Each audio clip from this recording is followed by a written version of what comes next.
I know I fucked up, I'm just a loser, shouldn't be with ya. Assalamualaikum warahmatullahi wabarakatuh. Halo semuanya, perkenalkan nama saya Irawati. Saya di sini akan menjelaskan mengenai action plan dan pengembangan topik sesuai dengan POPBK. Sebagai berikut ya penjelasannya. Nah, selanjutnya ada rencana operasional atau action plan, di mana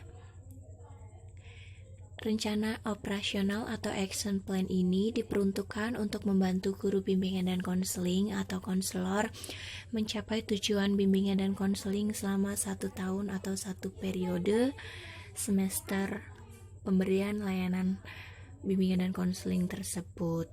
Nah, rencana operasional bimbingan dan konseling ini adalah rencana detail yang akan menguraikan tindakan-tindakan yang diperlukan untuk mencapai tujuan tersebut.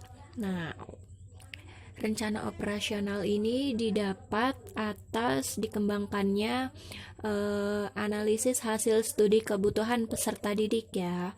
Rencana kegiatan bimbingan dan konseling itu terdiri dari beberapa komponen, yaitu bidang layanan, tujuan layanan, komponen layanan, strategi layanan, dan lain-lain.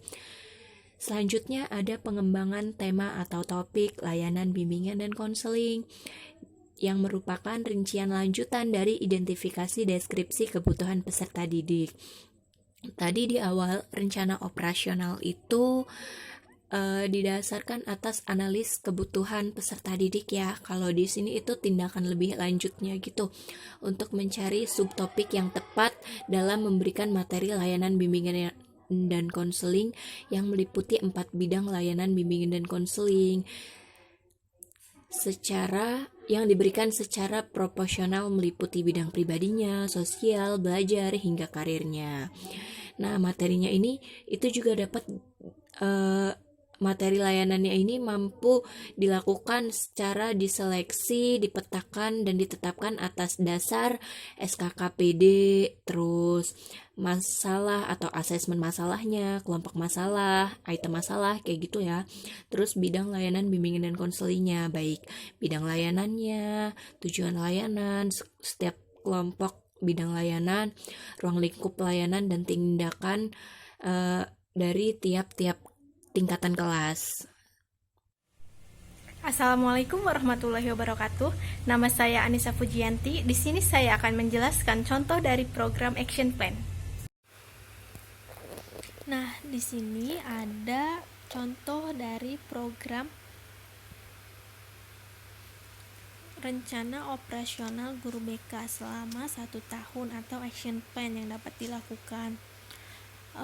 Program ini memuat bidang layanan, tujuan layanan, komponen layanan, strategi layanan, kemudian kelas yang akan diberikan layanan, materi yang diberikan, metode, media, dan evaluasi.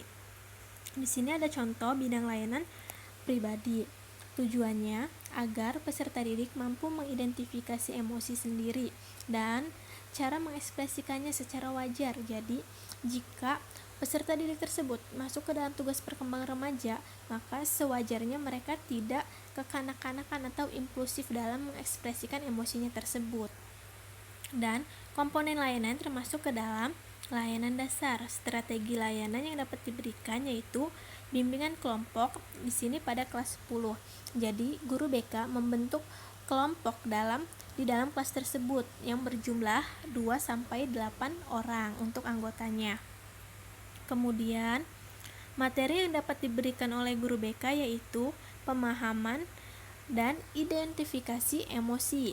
Metode yang dapat digunakan yaitu dengan cara permainan yang sesuai dengan tujuan layanan tersebut. Di sini media yang digunakan adalah dengan menggunakan beberapa batu.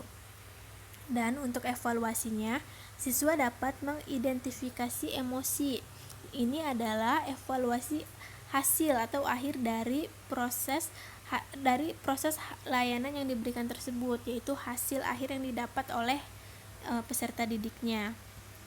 Contoh yang kedua masih sama pada bidang layanan pribadi, di mana tujuan dari layanan ini adalah agar peserta didik mampu mengidentifikasi kecerdasan jamak yang dimilikinya. Komponen layanannya termasuk ke dalam layanan dasar. Strategi layanan yang dapat diberikan yaitu bimbingan klasikal atau kelas besar. Di sini mengambil contoh kelas 10. Jadi, guru BK memberikan layanan kepada peserta didik kelas 10, satu atau satu angkatan. Kemudian materi yang diberikan yaitu informasi kecerdasan jamak. Metodenya yaitu jigsaw atau diskusi jigsaw. Diskusi jigsaw ini jadi guru BK berdiskusi mengenai kecerdasan jamak yang dimiliki dari peserta didik tersebut, dan media yang digunakan yaitu PowerPoint. Untuk evaluasinya, di sini guru BK mengevaluasi dari proses dan juga hasil. Proses di sini adalah bagaimana perkembangan peserta didik atau tugas yang dijalani oleh peserta didik selama mengikuti proses layanan. Nah, untuk hasilnya adalah hasil apa yang didapatkan oleh peserta didik setelah mengikuti kegiatan layanan tersebut. Terima kasih. Untuk contoh program selanjutnya akan dijelaskan oleh teman saya. Assalamualaikum warahmatullahi wabarakatuh. Perkenalkan, nama saya Gagah Gilang Purnama. Di sini saya akan melanjutkan penjelasan dari presenter sebelumnya mengenai contoh action plan, yaitu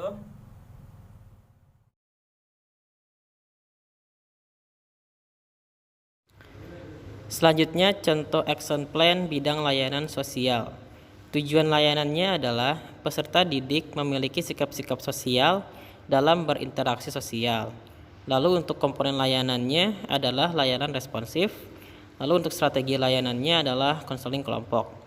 Kelasnya bisa menggunakan atau dengan kelas 11. Lalu untuk materi yang diberikan adalah contohnya seperti pembentukan sikap sosial, karena ranahnya adalah bidang layanan sosial. Lalu untuk metode digunakan bisa menggunakan metode bermain peran atau sosiodrama. Dan untuk medianya, karena tadi bermain peran atau sosiodrama, maka media yang digunakan adalah kostum, koran, aksesoris. Itu disesuaikan dengan metodenya. Lalu untuk evaluasinya adalah peserta didik memiliki rasa tenggang rasa atau evaluasi proses. Lalu selanjutnya adalah bidang layanan belajar. Tujuan layanannya adalah peserta didik mengenal berbagai perguruan tinggi.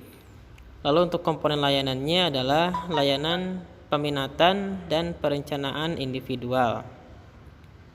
Lalu untuk strategi layanannya bisa menggunakan bimbingan kelas besar, dan kelasnya adalah kelas 12 karena tujuannya adalah mengenalkan berbagai perguruan tinggi. Ini bisa menggunakan kelas 12. Lalu untuk materinya bisa berupa informasi berbagai perguruan tinggi. Metodenya bisa menggunakan metode diskusi, dan medianya kita bisa menghadirkan alumni dari sekolah tersebut yang sudah berkuliah di berbagai perguruan tinggi. Kita bisa mendatangkan mereka ke sekolah untuk diadakan diskusi dengan mereka. Lalu untuk evaluasinya adalah siswa mengetahui berbagai perguruan tinggi yang ada di Indonesia. Sekian, selanjutnya akan dijelaskan oleh kawan saya. Assalamualaikum warahmatullahi wabarakatuh. Nama saya Dinda Putri Nabila Huwaida. Di sini saya akan melanjutkan presentasi yang telah disampaikan oleh presenter sebelumnya mengenai contoh dari program action plan, yaitu ini ada contoh action plan dari bidang karir. Dengan tujuan layanan, peserta didik mampu mengidentifikasi kecerdasan majemuk yang dimiliki. Komponen layanannya adalah layanan dasar. Strategi layanan yang dipakai adalah bimbingan klasikal. Kemudian di sini memakai kelas 12 dengan materi informasi kecerdasan majemuk. Metode yang digunakan itu menggunakan metode jigsaw dengan media PowerPoint. Evaluasinya proses dan hasil. Halo, Assalamualaikum warahmatullahi wabarakatuh. Perkenalkan, nama saya Kintan Umari. Di sini saya akan menjelaskan tentang komponen kegiatan bimbingan dan konseling. Nah, komponen rencana bimbingan dan konseling di sini yang pertama ada bidang layanan. Nah, bidang layanan ini berisi tentang bidang layanan bimbingan dan konseling. Yang kedua ada tujuan layanan. Tujuan layanan ini berisi tentang tujuan yang akan dicapai yang berbasis hasil asesmen. tugas perkembangan atau standar kompetensi kemandirian siswa. Yang ketiga ada komponen layanan. Nah, komponen layanan ini terdiri dari 4 komponen, yaitu layanan dasar, layanan responsif, layanan peminatan dan perencanaan individual, dan dukungan sistem. Yang keempat ada strategi layanan. Strategi layanan ini merupakan kegiatan atau strategi layanan yang dilakukan dan disesuaikan dengan komponen layanan. Contohnya, untuk komponen layanan dasar, strategi layanan yang dapat dilakukan adalah bimbingan. Dan yang kelima adalah kelas. Kelas ini menuliskan kelas peserta didik konseling yang akan mendapatkan layanan bimbingan dan konseling. Dan keenam adalah materi. Materi ini berisi tentang tema atau topik materi yang akan dibahas untuk mencapai tujuan. Halo, Assalamualaikum warahmatullahi wabarakatuh. Perkenalkan, nama saya Nunik Afrianti. Saya akan melanjutkan penjelasan mengenai komponen kegiatan bimbingan dan konseling, yaitu baik, selanjutnya di sini ada metode. Metode di sini sebagai teknik atau strategi bimbingan dan konseling yang akan dia lakukan. Selanjutnya ada alat atau media, yang berisi alat dan media yang akan dilakukan guru bimbingan dan konseling dalam pelaksanaan suatu layanan, misalnya seperti PowerPoint presentation, kertas kerja, dan lain-lain. Selanjutnya ada evaluasi. Evaluasi ini adalah jenis alat evaluasi yang digunakan untuk memastikan ketercapaian tujuan layanan. Dan yang terakhir ada ekuivalensi, di mana adanya penyetaraan kegiatan bimbingan dan konseling yang dilakukan dengan jumlah jam. Bisa kita lihat secara rinci pada lampiran Permendikbud nomor 111 tahun 2014 tentang bimbingan dan konseling pada pendidikan dasar dan menengah. Halo, Assalamualaikum warahmatullahi wabarakatuh. Perkenalkan, nama saya Desi Aryani. Di sini saya akan menjelaskan langkah-langkah dari action plan, yaitu dalam langkah-langkah action plan itu terdapat 4 langkah. Yang pertama, identifikasi dan rumuskan. Nah, maksudnya yaitu di mana kita harus mengidentifikasikan dan merumuskan berbagai kegiatan yang harus atau perlu dilakukan.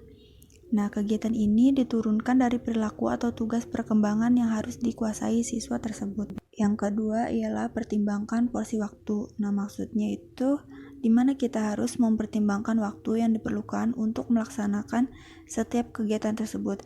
Apakah kegiatan tersebut dilakukan dalam waktu tertentu atau terus-menerus. Yang ketiga, tuangkan kegiatan yang dimaksud. Maksud dari hal tersebut ialah kegiatan yang sudah dirancang, kemudian dituangkan ke dalam rancangan jadwal kegiatan selama 1 tahun. Dan yang terakhir ialah hal-hal lain yang dianggap perlu dicantumkan atau disepakati. Maksud dari hal tersebut ialah ketika ada hal-hal yang dianggap atau perlu dicantumkan, terlebih dahulu harus disepakati agar tidak mengganggu rencana operasional. Assalamualaikum warahmatullahi wabarakatuh. Nama saya Nisa Nurul Fadilah. Dalam pengembangan tema atau topik, materi yang akan disampaikan didasarkan pada SKKPD, yaitu SKKPD atau Standar Kompetensi Kemandirian Peserta Didik merupakan asesmen tuntutan tugas perkembangan, kebutuhan peserta didik pada setiap aspek perkembangan, atau pencapaian kondisi perkembangan yang nyata, bidang layanan, dan tingkatan kelas. SKKPD merupakan salah satu dasar untuk membuat materi layanan bimbingan dan konseling pada tahap pengembangan topik atau tema. Kemudian selain itu ada berdasarkan masalah. Selanjutnya adalah masalah. Jadi dalam pengembangan tema atau topik, pada saat menyusun materi layanan biasanya didasarkan pada masalah. Masalah yang dimaksud yaitu asesmen masalah, kelompok masalah, item masalah, bidang layanan, dan tingkatan kelas.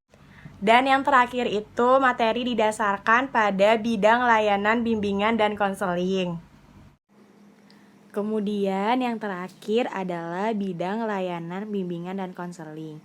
Bidang layanan bimbingan dan konseling yang dimaksud adalah kelompok bidang layanan, tujuan layanan pada setiap kelompok bidang layanan, ruang lingkup bidang layanan. Selanjutnya, setelah tema atau topik dikembangkan, kegiatan berikutnya adalah membuat RPL. RPL adalah rencana penyusunan layanan. Di dalam RPL tersebut dituangkannya materi yang sebelumnya sudah disiapkan dan disajikan beragam metode, teknik, dan media bimbingan. Quitter while you're out there drinking.